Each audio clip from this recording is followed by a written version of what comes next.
And I woke up the other morning and I was looking at something that my sweetie was saying to me, and I was realizing that the power of the stories that were colliding,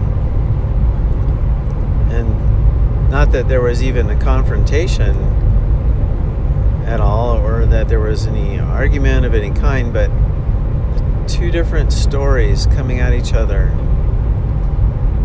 And there's probably lots of different ways that this is identified in other people and situations, but I noticed that we all are carrying around a bunch of stories in our minds. Actually, even inside our own heads, we can have multiple stories, and they can actually collide inside of our own mind.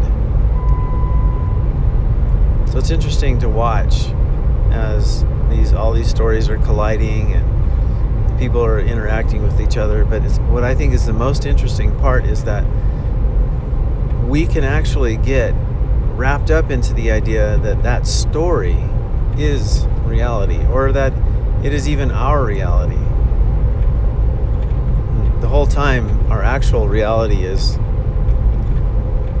completely free of any story, completely free of any kind of identified reality. It's all simply consciousness, awareness. I think it was Ramana Maharshi. He was saying that the ideal setup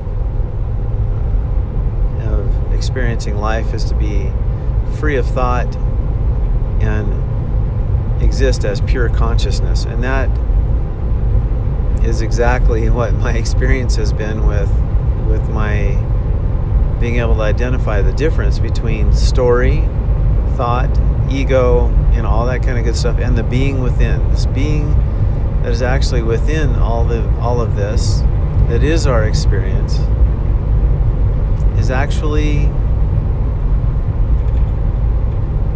so free from the turmoil of story and ideas and thoughts and all the things we think are our consciousness. Is completely free of that. It's just straight peace, straight existence.